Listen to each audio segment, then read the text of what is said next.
Hey, it's Dave and Wanda here for another episode of Around the Valley, and we are hanging out at Bason Coffee in Danville, Wanda, to find out a little bit more about one of our favorite treats on the morning show. So even though we like our coffee very different, Yeah. You like it black, I like mine with some cream in it.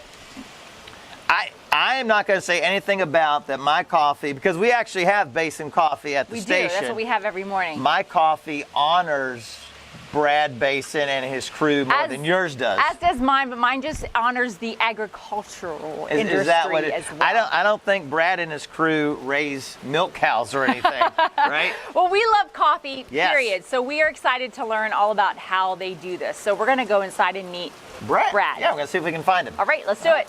WGRC's Around the Valley is sponsored by Zook Septic Services, serving central Pennsylvania. Contact them for inspections, repairs, and system maintenance needs at 570-837-1466 or at zookseptic.com. Well, we have made it inside Bason Coffee here in Danville and caught up with Brad Bason. Brad, we've known you for a long time. Good to see you again. Oh my gosh, it has been many years. Yes, I've been helping out with WGRC as a sponsor, and heck, I was even on the board there for a while. Yes, you were. Oh, I didn't know that. See, yep. I'm learning something new too. Yep. That's so great. yeah, I've been a long time friend with WGRC. Very cool. Well, the morning show runs on Bason Coffee. Yes, it does. We have bags of coffee every week are in there. So we're excited to be in here to see how the process works. I know you have some other people that are going to show us around, but give us a little bit of a history. How did you start the business? How long has it been around? And tell us about the growth. Sure, absolutely. We actually we've celebrated our 14th birthday coming up on 15, and started back in 2011. It was more of a hobby that just grew. I've always loved coffee, but it was a pastor friend of mine who got me interested in home roasting. And it was just one of those things that just grew as you have a hobby that you enjoy, you want to share and take to others. And someone kind of kicked me in the butt and said, you really ought to look at this on a larger scale. And so June 1, 2011, we got started. So did you have your own business before, or was this your first experience with having I did have not the first business, but the first time in the coffee world. But it was an opportunity that we felt was the right time. Yeah. And I think it did, because it was kind of interesting how shortly after we got started, how the coffee boom in this area really got going, and to the point where I think we've even helped over half a dozen other coffee roasters to get started. We have helped, I love that. Oh my gosh, probably over 100 other coffee shops and to be able to either expand or get started locally and regionally. So I think that's amazing. Yeah. Now, I would assume home roasting in your house is a little bit different than something on this scale. How did you make the transition from at-home hobby and being involved in another business to eventually growing this one? A lot of learning, a lot of reading, going to classes, talking to people, going to conferences. It took a lot of time and a lot of work, but yeah, and a lot of trial and error. We bought our first commercial roaster in 2011, and we actually started in our garage. And so we even have pictures of us working in there. And then a few years later, we ended up having to move out of there and moved into this facility here. And you have how many employees now? We're probably somewhere around 25 to 30 total, not all full time, but yeah, we enjoy employing a lot of high school and college age kids and giving them opportunities and teaching them and helping them to be able to get ready to be productive, tax-paying adults. Yeah. Who were your guinea pigs? Because I know you love doing different flavors. So who'd you try them out on? Oh, we have some great friends that still help us out. Can I be added to that list somehow? Absolutely. So absolutely. We have some great friends that would help us out. We're thankful for that. Yeah. Well, I know you have Mike here in just a little bit. He's going to show us around through the whole process. But in the process, when you're creating different flavors, has anyone, and maybe even your wife, have they said, Brad, that was just not a good idea? Yes, we've had some that didn't quite make pass the test, but Yeah. yes, and that's part of the fun, the joy. I was going to say the of trying to- creativity of it all. Yeah. How many times did it take? But was it Thomas Edison to be able to get the right element for the light bulb? Right. I'm sure he tried and tried and tried again. I don't know if you remember this or not because it was years ago, but I don't even know how it came about that you were asking for flavor ideas and you made me one bag of whoopie pie flavored coffee. And I tell you, it was delicious. I was going to ask, did it work? It worked. It worked. I loved it. That's It even great. smelled like a whoopie pie.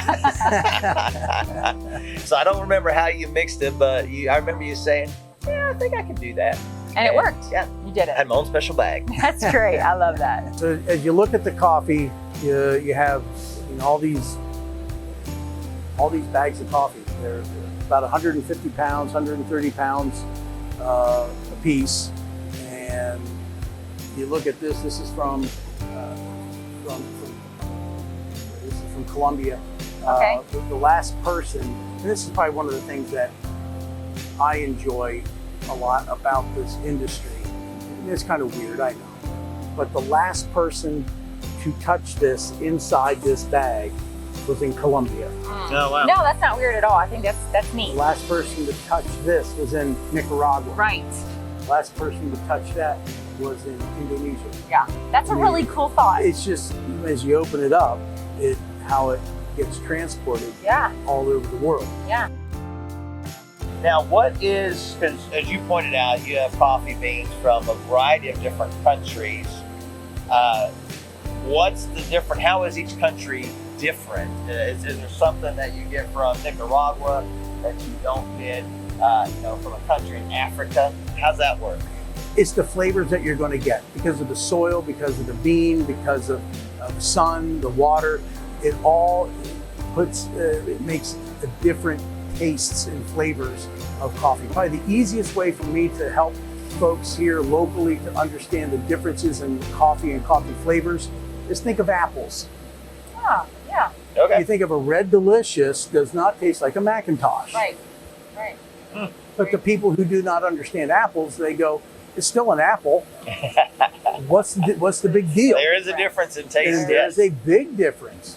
And so the same thing with coffee.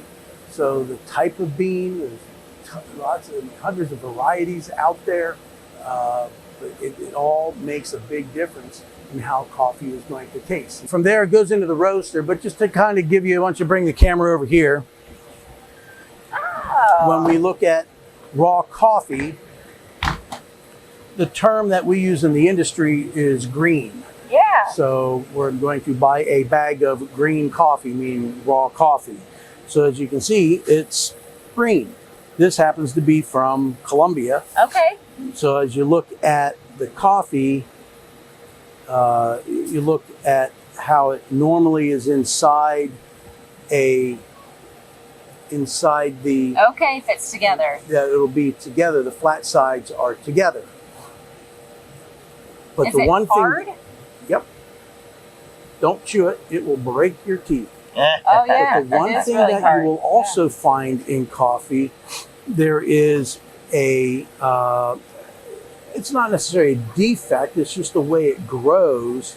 Is occasionally you will get around 10% of all coffee grows in what is called a pea berry shape. So as I'm going through here and looking through and pulling out some of the pea berry, where if you look at how this is round on the one side and Yes. flat, and then these guys here it's just more, it's all Yeah. round. Yeah. What has happened here inside the cherry, instead of having two pieces like I was showing you here a moment ago, this is just a single bean Okay. is grown inside the cherry. So you get what is called a pea berry. They're smaller.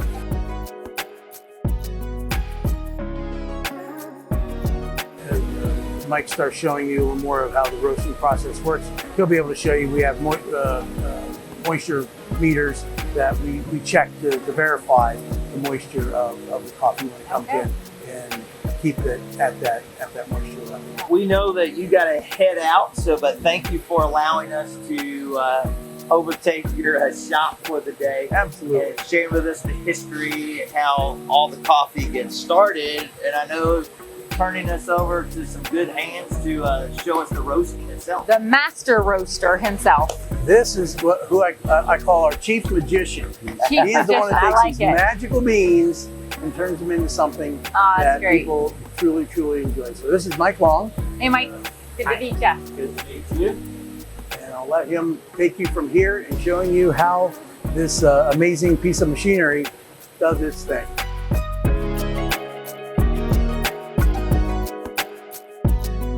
But you see, if we had a little green light going on that says, hey, we're ready to go. Okay. So at this point, you see right here, our drum is empty. And then the milk comes on top, and the thickness of the milk at the top is what allows the art to do. This was a vault in the original bank. It was a hotel before it was a bank, but the vault was here for the bank, and it kind of fit our sort of Oh, yeah. motif. This is one of the most unique areas that we have here in the store.